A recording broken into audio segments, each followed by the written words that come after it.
Assalamualaikum warahmatullahi wabarakatuh. Apa kabar saudaraku dimanapun kalian berada? Semoga selalu sehat dan selalu dalam perlindungan Allah Subhanahu wa Ta'ala. Amin.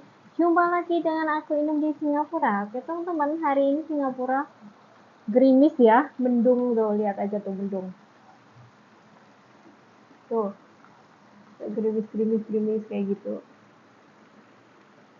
Nah, ada yang renang, abaikan ya. Oke teman-teman, hari ini aku akan share kepada teman-teman bahwa memang bekerja ke luar negeri itu tuh tidak mudah ya teman-teman. Karena ini lagi ada viral-viralnya, lagi rame-ramenya. Ada seorang majikan yang mendapati bahwa putranya yang berumur 1 tahun itu sedang sakit dan dianiaya oleh pembantunya. Namun saya tidak menyebutkan ini pembantu dari mana, dari Indonesia kah, dari Myanmar kah, dari Filipina kah, atau dari Kamboja kah? Karena di situ pun juga tidak ada statement khusus ini pembantu dari mana. Jadi jangan nggak usah bingung ini helper dari mana. Yang penting kita mawas diri aja, jaga buat diri sendiri kayak gitu ya. Karena setiap rumah di majikan itu semuanya itu pasti terpasang, mayoritas ya, nggak semuanya sih, memang mayoritas itu terpasang CCTV. Apalagi kalau kita lagi menjaga anak kecil atau baby ataupun kids kayak gitu-gitu ya, itu mayoritas ada CCTV-nya untuk safety aja kayak gitu. Jadi kalau ada apa-apa, si majikannya itu tahu gitu loh ya. Jadi untuk safety aja. Jadi jangan salah paham dulu ya teman-teman. Jadi aku akan kasih lihat videonya seperti ini. Jadi teman-teman, miris banget ya teman-teman. Saya berkali-kali bilang bahwa kerja ke luar negeri itu kuatkan mental, kuatkan iman ya. Mungkin kadang nanti majikannya baik, anaknya yang bandel. Makanya saya selalu mengingatkan bahwa kuatkan mental. Kadang yaitu tadi, kalau majikannya cerewet, kadang anaknya baik. Semuanya itu ada plus dan minusnya ya teman-teman ya. Jadi kita harus kuat-kuat untuk menahan emosi, menahan marah kita kalau kita sedang bekerja kayak gitu. Apapun yang terjadi itu adalah anak majikan yang harus kita jaga, tidak bukan untuk kita aniaya ya teman-teman. Pokoknya harus nahan ya. Saya juga nggak nggak sepenuhnya menyalahkan mbak helpernya kayak gitu. Memang ngejaga baby kayak gitu, kids kayak gitu tuh berat banget. Belum lagi kita tertekan dengan kalau anaknya nakal, terus si majikan juga harus minta ini bersih, itu bersih, semuanya harus kelar, semuanya harus baik kayak gitu. Jadi kita juga bisa jadi kita itu tertekan juga kayak gitu. Nah ceritanya untuk baby ini itu memang dia itu sedang sakit, sedangkan bos cowoknya dan bos perempuannya itu harus bekerja kayak gitu. Dan mereka itu mempercayakan anaknya itu ke pembantunya. Mungkin karena anak kecil lagi rewel kayak gitu, terus disuapin juga susah makan, sedikit-sedikit nangis kayak gitu. Akhirnya mungkin mbaknya ini tuh gregetan gitu. Kalian tahu sendiri kan rasanya orang gregetan gimana. Kadang kita punya anak aja gregetannya itu kayak gimana kayak gitu ya. Belum lagi nanti aku harus kerjakan ini, kerjakan itu tuh diharuskan gitu.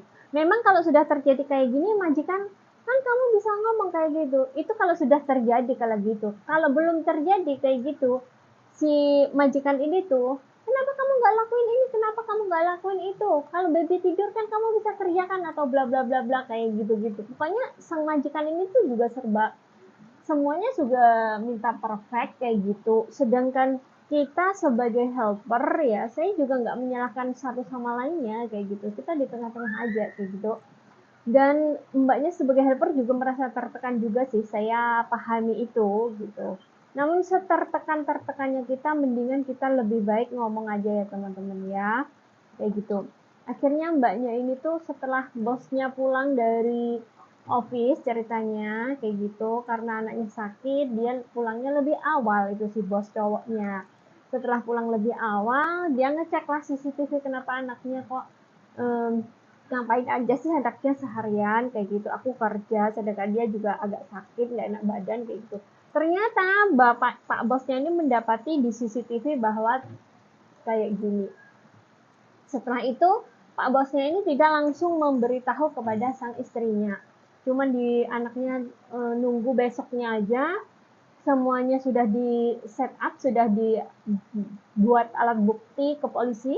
Akhirnya besoknya Pak bosnya ini lapor ke polisi, dan di saat itu juga semua bukti sudah ada, mbaknya nggak bisa ngelak dan harus mendekap di penjara. Ya teman-teman ya, inilah inilah makanya saya selalu waspada, saya selalu bilang ke teman-teman bahwa kuatkan mental, kuatkan iman. Ya seperti ini tuh yang aku takutkan. Memang nggak semua helper kayak gitu.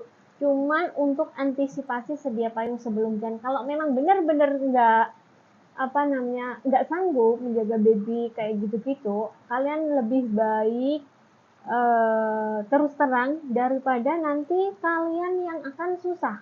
Kalau kalian stres, akhirnya berbuat yang macam-macam dan harus berurusan dengan polisi. Nah, kalau sudah itu, udah kalian nggak akan bisa lagi masuk ke Singapura dan kalian akan mendekam di Dwi itu agak lama ya. Namanya proses di Singapura itu lama banget ya. Proses kayak gitu tuh nanti bisa bertahun-tahun loh teman-teman. Mereka tuh teliti banget, pokoknya beneran teliti banget pokoknya teman-teman ya.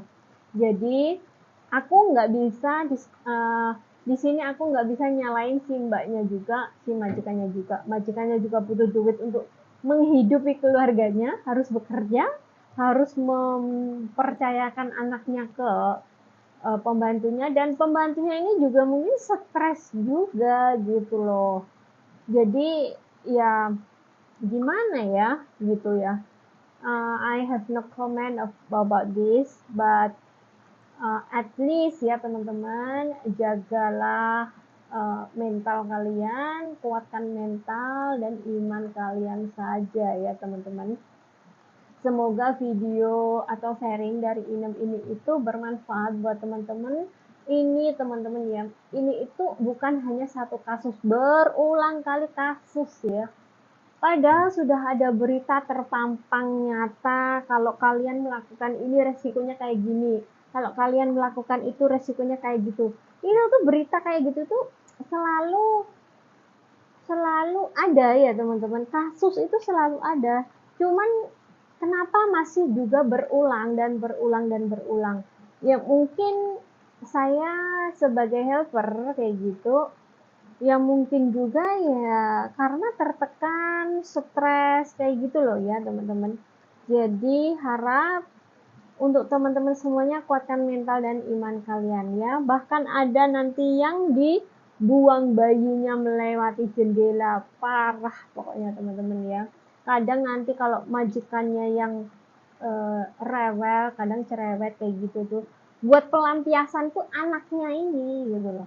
Nah, kalau waktu majikannya pergi kerja atau apa, anaknya jadi pelampiasan kayak gitu. Kadang anaknya juga nakalnya setengah mati itu teman-teman. Memang itu namanya anak orang Singapura kayak gitu ya. Mungkin kalau di luar, di lain tempat aku nggak ngerti, tapi kebanyakan kalau anak di sini memang kayak gitu ya teman-teman. Dablek kayak gitu. Jadi kita harus mempunyai ilmu dablek ya gitu ya.